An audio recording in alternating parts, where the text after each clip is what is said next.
Hello my dear friends, welcome to my this channel. I Dr. Ranjana.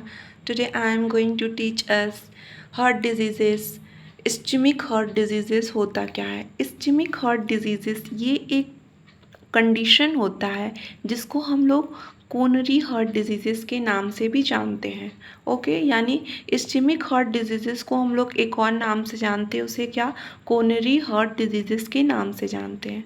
ठीक है, इसमें होता क्या है, जब हमारे हार्ट की मसल्स तक मायोकार्डियम ये एक लेयर होता है, हमारे हार्ट का सेकेंड लेयर होता है मायोकार्डियम, जो मोस्ट इम्पॉर्टेंट इसका काम होता है, क्या करता है, पंप करता है, हमारे ब्लड को ये पंप करने का काम करता है। ठीक है, तो अगर सफिशिएंट अमाउंट में ब्लड का सप्लाई नहीं हो पाता, ऑक्सीजन का सप्लाई नहीं हो पाता है, कहाँ पे, मायोकार्डियम लेयर तक। ठीक है, हम यानी हमारे हार्ट के मसल्स तक प्रॉपर सप्लाई नहीं हो पाती है ब्लड और ऑक्सीजन की, तो वो इस्चेमिक हार्ट डिजीजेस कॉज हो जाता है। ठीक है, जैसे यहाँ पे देखिए, restricted leading to the reduction in oxygen and nutrition.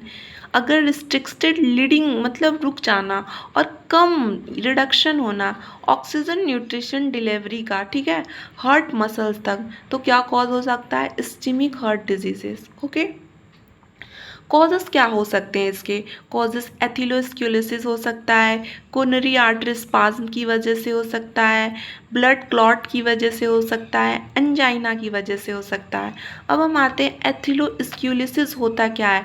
एथिलोस्क्लेरोसिस जो होता है, जब हमारे आर्टरी में प्लग का फॉर्मेशन होने लगता है, ये आर्टरी है, आर्टरी में जब यहाँ पे प्लग का फॉर्मेशन होने लगता है, कोलेस्ट्रॉल, कोई भी फैट, कोलेस्ट्रॉल कुछ भी आके यहाँ पे इकट्ठा हो, बिल्डअप होने लगता है, तो ये आर्टरी की जो ये वॉल होती हैं वो नैरो होने लगती हैं, पतली होने लगती हैं, तो प्रॉपर ब्लड की सप्लाई नहीं हो पाती है। जब प्रॉपर ब्लड की सप्लाई नहीं होगी तो हमारे हार्ट का फंक्शन जो होगा उसमें प्रॉब्लम आएगा। ठीक है, तो इसीलिए एथिलोस्क्लेरोसिस जो होता है वो कॉज होता है किसका, इस्चेमिक हार्ट डिजीजेस का कॉज होता है। ओके, हम आते हैं अब कोरोनरी आर्टरी स्पाज्म में क्या होता है। इसमें ये टेम्पररी मतलब परमानेंट नहीं, कुछ टाइम के लिए कॉन्स्ट्रक्शन हो जाता है, किसमें, कोरोनरी आर्टरी में। ये क्यों होता है, क्योंकि जब ब्लड फ्लो का कम हो जाना हार्ट में, प्रॉपर ऑक्सीजन नहीं मिलना, प्रॉपर न्यूट्रिशन नहीं प्रोवाइड होना, तो ये कॉन्स्ट्रक्शन तो क्रिएट करेगा ना, तो इसीलिए कोरोनरी हार्ट स्पाज्म जो होते हैं, फिर उन्हें जब प्रॉपर मिलने लगेगा सब कुछ तो वो हट जाएगा, तो इसीलिए यहाँ पे टेम्पररी कंस्ट्रक्शन दिखाया है। ओके, अगर ब्लड क्लॉट हो जाता है हमारे कोरोनरी आर्टरीज़ में, बैक ब्लॉक कर देता है, ठीक है, जिससे कि ब्लड फ्लो नहीं हो पाते हमारे हार्ट में, तो वो कॉज करता है। एंजाइना क्या होता है, ये एंजाइना जो होता है ये हमारे डिस्कम्फर्ट फील कराता है चेस्ट में, अराउंड चेस्ट पेन होता है, टाइटनिंग हो जाती है, प्रॉपर ऑक्सीजन्स नहीं आ पाता है, जिससे कि डिस्कम्फर्ट फील होने लगता है। ओके, एंजाइना उसे कहते हैं। पैथोफिजियोलॉजी पे आते हैं। पैथोफिजियोलॉजी होता क्या है, इस्चेमिक हार्ट डिजीज, जो भी हमारा पीछे ईटियोलॉजी फैक्टर था उसी की वजह से ये पैथोलॉजी इसका क्रिएट होता है।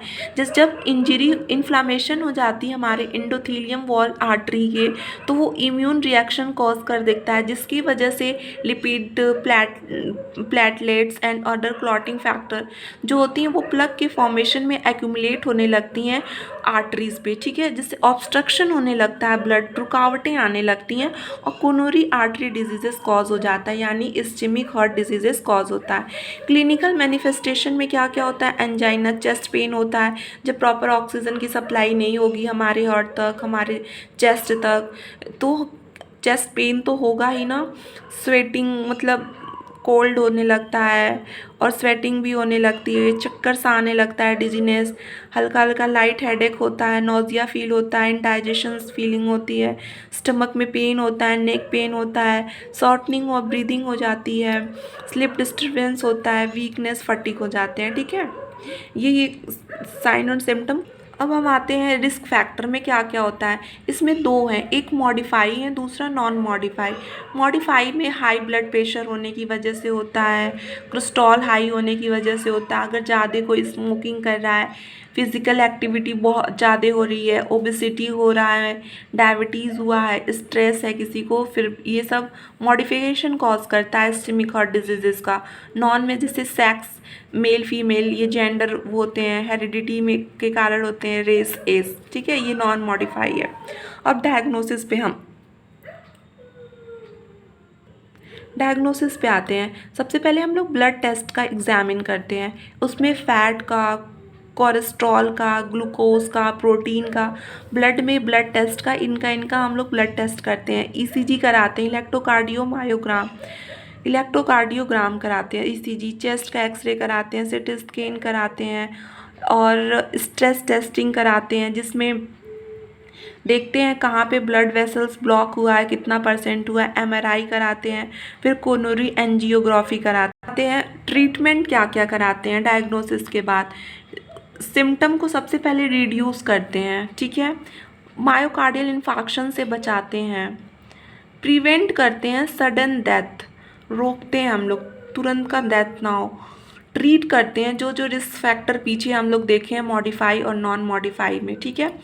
लाइफ स्टाइल को मॉडिफाई करते हैं, स्मोकिंग बहुत ज़्यादा जो लोग ले रहे हैं उसे हम लोग स्टॉप करवाएंगे, एक्सरसाइज रेगुलर करवाएंगे, वेट अगर बहुत ज़्यादा ओबेसिटी है तो उसका रिडक्शन कराएंगे, और बहुत ज़्यादा फैट है तो उसको कम करने के लिए बोलेंगे, कोल्ड वेदर में प्रिवेंट करेंगे, कोल्ड ठंडी जगह ना जाएं, फार्माकोलॉजिकल मतलब मेडिसिन कौन कौन सा लेंगे, एंटी प्लेटलेट एस्प्रीन का मेडिसिन लेंगे, beta blocker, metoprolol, bisoprolol, atenolol, ठीक है, एटिनोलॉल लेंगे, कैल्शियम चैनल ब्लॉकर,